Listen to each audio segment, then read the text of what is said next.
¿Qué tal? Muy buenas tardes, Ariel. Bueno, muchos llamados con esto que, bueno, menos mal que estaba usted. ¿Qué pasa? ¿No pueden cobrar más los jubilados por cajero humano? ¿Cómo es el tema? A ver cómo puede explicarlo, por favor. Sí, no, eso siempre estuvo vigente de parte de ANSES, más si uno se informa, le van a decir que sí. Lo que sucede es que las distintas entidades bancarias por ahí establece, digamos, políticas, digamos, como para excluir a los fines de que no haya tanta gente, no se concentre tanta gente, porque imagínense que fuera todo el mundo a cobrar por cajero, realmente para ellos, al tener poco personal, sería insostenible. Entonces son estrategias que utilizan los bancos. Obviamente que si uno lo quiere hacer, si quiere pedir un turno, dice depósitos mayores a, extracciones mayor a tal suma, que yo recuerdo decía mayor a 50.000, obviamente que si uno cobra menos no te pagarían, pero en realidad son políticas establecidas por el banco. De parte de ANSES están habilitados todas las personas a poder extraer la suma dineraria a través de el cajero humano o ir, digamos, a través de caja, es decir, en forma presencial o, obviamente, como hace mucha gente, a través de la tarjeta de débito. Pero bueno, esto tengo entendido que todo el mundo, digamos, tiene esta posibilidad. Hay mucha gente que yo veo que va a percibir a través de la caja, pero obviamente que muchos tienen apoderados o se encarga algún familiar de ir a extraer por cajero, porque hay veces que hasta les resulta más fácil. Hoy no todo el mundo recurre a ir en forma personal porque tiene que esperar el número, además, bueno, implica un tiempo, depende de la demanda de gente que haya, porque también hay gente que va a extraer dinero y no es jubilado.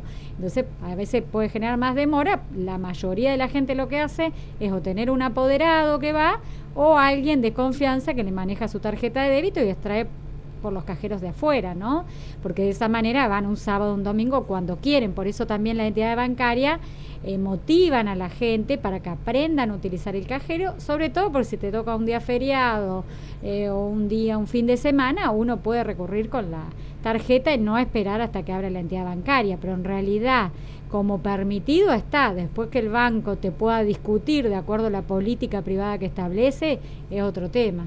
Pero no puedes negarse el banco a pagárselo, Y entonces. no debería negarse. Claro, ¿no? claro. Eso es una herramienta que tienen los jubilados, decir, no, yo quiero cobrar presencialmente en la caja, así que bueno, o por turno o presencialmente tiene que acceder, ¿no? Exactamente, se pueden negar en virtud de las normativas internas que tiene el banco, pero no sería acorde con lo que establece ANSES, que es justamente la entidad bancaria que paga, o la caja de jubilaciones de la provincia, en el caso que sea caja de la provincia quien abone el beneficio jubilatorio. Perfecto. A ver, bueno, primero tengo más mensajes, pero dentro de los mensajes, ¿se sabe cuánto va a ser la actualización del último mes del año, doctor, el último tramo del año? Ahora en el mes de diciembre viene el nuevo aumento establecido por el decreto de movilidad. Se está hablando de alrededor de un 17% que hoy va a ser anunciado en conferencia. Sergio Massa habló de que oscilaba en ese porcentaje, por eso se establece quizás la posibilidad de que se siga abonando un bono, que habrá que ver de qué monto se va a disponer. Porque, ¿qué sucede? Como muchos especialistas hablan de que tendría que hacer un aumento del 34%, y en realidad, si es de un 17%, es de la mitad. Por eso se habla de quizás establecer un refuerzo, de continuar con el pago del bono, que no sabemos en qué cifra, si lo sigan a seguir abonando, va a seguir, digamos, en qué monto va a consistir, porque hasta este mes se abonan 7.000 pesos, claro, o proporcionalmente según lo que perciban. Entonces, bueno, todo se va a saber a partir, digamos, de esta tarde o esta noche cuando se haga esta conferencia, pero oscila entre un 17%, puede ser a lo sumo un 18%, lo cual sabemos que no alcanza para cubrir la canasta básica de una persona, más allá de ser jubilado o no. Además, bueno, el defensor de los jubilados, Eduardo Cimino, ha hablado al respecto. También decía que este bono de 7.000 pesos dividido en lo que va de un mes, porque se paga mensualmente, era alrededor de 234 pesos, lo cual no alcanzaba ni para pagar un yogur. Es decir, que ese bono dividido en esos meses tampoco significa nada, digamos. Más allá de que, bueno, uno parece que siempre se quejara, pero en realidad el jubilado y pensionado siempre termina siendo el más afectado, ya lo sabemos. Tal cual. Bueno, y hay casos donde se viene reclamando de poder percibir más porque hay muchos activos que van a través de paritarias recurriendo a un aumento, más o menos van, digamos, paliando esta situación, esta inflación, pero los jubilados y pensionados no dependen de eso, sobre todo los nacionales, ¿no? Y dependen de esta movilidad, que si se establece un 17 o un 18%, bueno, se irá a 50.723 pesos. Claro. Entonces no es casi nada. Por eso vamos a ver si establecen un bono importante, esperemos que el aumento sea un poco mayor y que el bono lo sigan abonando como refuerzo, porque realmente estamos, sobre todo a fin de año. Bueno, acá llamados, un hombre pregunta, ¿por qué lo jubilaron con los últimos 10 años de aporte cuando en realidad tiene 38 años de aporte y no le reconocen lo anterior? No, el promedio se establece sobre los últimos 10 años. El monto sí se saca sobre los últimos 2 años. Sobre los últimos 10 años.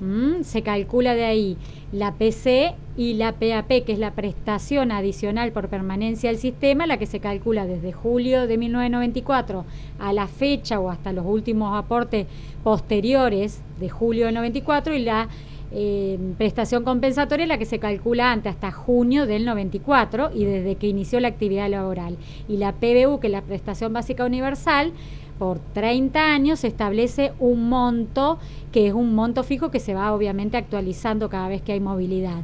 Entonces, se hace todo sobre el promedio de esos últimos 10 años. Lo que tendría que revisar en todo caso su jubilación, si realmente se tomaron los 38 años, porque en el cómputo del haber le puede estar afectando algunas de estas prestaciones que establecí, que puede ser la prestación compensatoria, que va, digamos, el cálculo es anterior a julio del 94. Por lo tanto, un ejemplo, no es lo mismo si uno denunció del año 70, si lo tiene trabajado, hasta junio del 94, que si uno denunció del 80 al 94, va a ser menor en el porcentaje que se abona. Por eso siempre tiene que ver, porque hay veces que uno lo puede renunciar o por alguna cuestión de particularidad o porque no contaba con la documental, bueno, habrá que ver. Por eso hay que revisar el cálculo del haber para ver si le corresponde algún reajuste de haber jubilatorio, que consiste en 2 etapas, en una administrativa ante ANSES, que siempre lo deniega, y que si estuviera luego denegado se recurre a la vía judicial, que más o menos es entre 3 años y medio y 5 todo el trámite entre lo administrativo y lo judicial, por el momento lo que uno está observando en la actualidad. Así que bueno, en todo caso, si le queda alguna duda, puede rever ese cálculo del haber, pero es sobre el promedio de los últimos 10 años. No significa que le toman 10 años en total en el cómputo, sino el promedio de esos últimos 10, que en realidad es mejor en cuanto a que el haber se supondría que sería más alto, salvo que hay casos donde hay gente que terminan en una actividad laboral o registrado por menos horas o en una actividad laboral donde se le abona menos, y quizás del 70, supongamos, estoy dando un ejemplo, al 80 o al 90 trabajaban en una gran empresa con un gran sueldo, por eso quizás esta persona está diciendo, ¿por qué no me toman